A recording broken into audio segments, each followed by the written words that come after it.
행복한 결혼을 약속하는 남편을 고를 때 꼭 염두에 두어야 할 단 한 가지에 대해 이야기해 보려고 한다. 결혼은 인생에서 가장 큰 결정 중 하나인데, 그 상대를 선택할 때 여러분은 무엇을 기준으로 삼고 있는가? 어떤 사람은 연수입이나 학력, 혹은 외모나 공통 취미 같은 조건을 중요하게 생각할 수도 있다. 하지만 불교의 관점에서 보면 그것만으로는 진정으로 행복한 결혼을 보장하기 어렵다고 할 수 있다. 부처님께서는 인간관계의 본질에 대해 깊이 있는 통찰을 주셨는데, 이번 이야기를 통해 그 가르침을 바탕으로 남편을 선택할 때 절대적으로 중시해야 할 단 한 가지를 전해드리고자 한다. 이것을 알게 된다면 결혼 생활이 오래도록 지속되고 진정한 행복으로 가득 찰 것이다. 끝까지 함께 들어 주시길 바란다. 결혼 상대에게 바라는 조건이 무엇인지, 결혼 생활에서 중요하다고 생각하는 요소가 무엇인지 궁금하다. 혹시 이 이야기를 듣고 떠오르는 생각이나 경험담이 있다면 꼭 들려주었으면 좋겠다. 다양한 의견을 나누는 과정에서 많은 분들이 서로에게 도움이 될 수 있기 때문이다. 어느 날 있었던 한 젊은 여성의 이야기를 먼저 전해보고 싶다. 이름은 미사키. 30대가 되어 진지하게 결혼을 고민하던 그녀는 이상적인 남편을 찾고 싶어 여러 가지 기준을 따져보았지만 막상 자신에게 정말로 중요한 게 무엇인지 확신이 서지 않았다. 주변 친구들은 각자 다른 조언을 해주었다. 결혼 상대는 안정적인 수입이 있어야 불안하지 않아. 아니, 외모도 중요하지 않을까? 공통 취미가 있어야 서로 즐겁지. 미사키는 어느 말도 틀리지 않은 것 같았지만 그중 무엇이 정말 중요한지 점점 혼란스러워졌다. 그러던 어느 날, 우연히 동네 절에서 열리는 불교 공부 모임에 참석하게 되었다. 거기서 많은 사람들의 고민을 들어주는 한 장로 스님을 만나게 된다. 미사키는 용기를 내어 이렇게 물었다. 장로님, 저는 결혼 상대를 선택할 때 어떤 기준을 세워야 할지 모르겠습니다. 어떻게 해야 행복한 결혼을 할 수 있을까요? 그러자 장로는 조용히 미소 지으며 답했다. 결혼은 두 사람이 함께 인생길을 걷는 여행과 같습니다.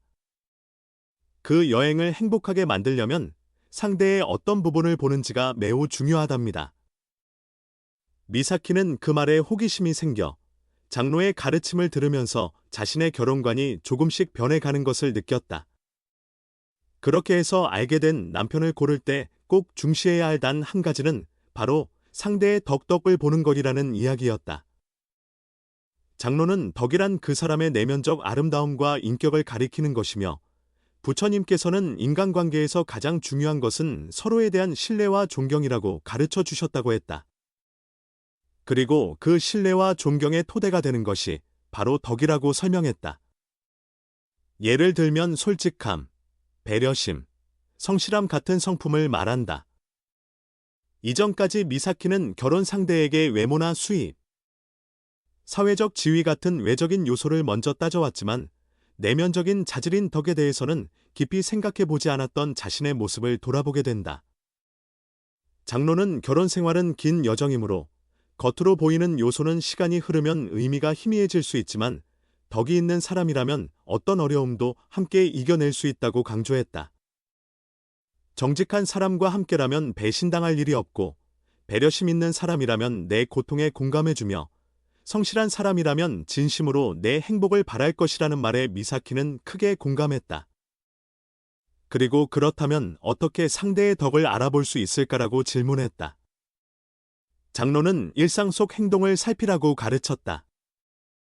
길에서 곤란해하는 사람을 보면 도와주는지, 거짓말 없이 약속을 잘 지키는지, 같은 작은 행동이 그 사람의 본질을 드러낸다는 것이다. 장로의 말을 들으며 미사키는 전에 만났던 누군가가 식당 종업원에게 무례했던 일을 떠올렸다. 그때는 대수롭지 않게 생각했지만 돌아보면 그런 행동이야말로 내면을 잘 보여주는 예였다는 사실을 깨달았다. 그러면서 미사키는 실제로 덕을 살피는 구체적인 방법을 알고 싶어졌다. 상대의 일상 속 행동을 어떻게 관찰하면 되는지 장로에게 물었다. 그러자 장로는 부처님께서 행동과 마음이 일치하는 것, 즉 거짓 없는 행위가 곧덕의 증거라고 하셨다며 세 가지 관점에서 살펴보라고 조언했다. 첫째, 그 사람은 누구에게나 평등한 태도를 보이는지 살펴보는 것이 중요하다고 했다. 나보다 지위가 높은 사람뿐 아니라 약자나 서비스직에 종사하는 분들에게도 똑같이 존중하며 대하는지를 보면 배려심과 자비심을 가늠할 수 있다는 것이다. 두 번째로, 말과 행동이 일치하는지를 보는 것도 중요하다고 했다. 말로만 그럴듯하게 약속하지 않고 실제로 그 약속을 지키는지 일상에서 확인해야 한다는 의미다. 마지막으로, 어려운 상황에 부딪혔을 때의 반응을 관찰하라고 했다. 곤란이나 실패에 직면했을 때 바로 남 탓을 하거나 분노부터 드러내는 사람이라면 결혼 후에도 계속해서 문제를 일으키고 상대를 힘들게 할 가능성이 높다는 것이다. 이 세 가지 관점을 듣고 나서 미사키는 이제껏 자신이 놓치고 있던 정말 중요한 부분을 배운 기분이 들었다. 외적인 조건뿐 아니라 일상 속 태도와 가치관을 통해 상대의 덕을 파악해야겠다고 결심했다. 장로는 여기서 그치지 않고 또 하나 중요한 사실을 일러주었다. 미사키 씨, 당신 자신도 덕을 갖추고 키워가야 한다는 점을 잊지 마세요. 부처님께서는 거울의 법칙을 말씀하셨습니다. 주변에 보이는 사람들의 모습은 자기 내면을 비추는 거울과도 같다는 것이지요. 미사키는 놀라며 제 덕이 상대에게도 영향을 미친다는 말씀이신가요? 하고 묻자 장로는 그렇습니다. 덕이 있는 사람을 만나려면 나 자신도 덕을 실천해야 합니다. 자기 안에 정직과 성실이 있다면 자연히 같은 가치를 지닌 사람이 끌려오게 마련이지요. 하지만 자신의 내면이 게으름이나 이기심으로 가득 차 있다면 비슷한 성향의 사람을 만나게 될 가능성이 큽니다 하고 설명했다. 그러면서 장로는 약속을 잘 지키고 다른 이들의 고통을 외면하지 않고 사소한 일에도 감사하는 태도 등 매일의 작은 행동이 결국 자신을 성장시키는 길이라고 강조했다. 미사키는 그동안 원하는 것에만 집중하고 자신이 무엇을 주는지는 돌아보지 못한 시간을 떠올리며 반성했다. 그리고 그날부터는 주변 사람들의 이야기를 진심으로 들어주고 작은 호의도 기꺼이 베풀며 감사하는 마음을 자주 표현하는 데 힘쓰게 된다. 그 변화를 본 사람들 역시 서서히 미사키에게 호감을 느끼고 마음이 따뜻하고 배려심 있는 사람들이 하나둘씩 가까이 모이게 되었다.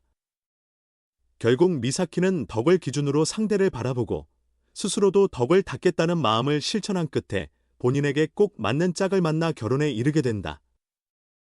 그리고 혼인 후에도 장로는 결혼 생활이 시작된 후에야말로 둘이 함께 덕을 쌓아가는 과정이 정말 중요합니다 라고 당부했다.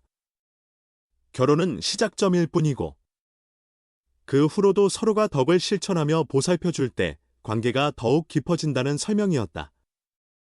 미사키는 결혼 생활을 하며 매일 감사의 마음을 표현하는 일을 게을리하지 않기로 다짐했다. 작은 일에도 고마워라고 말하는 것은 상대를 존중하고 서로의 존재를 인정하는 중요한 행위라고 느꼈다.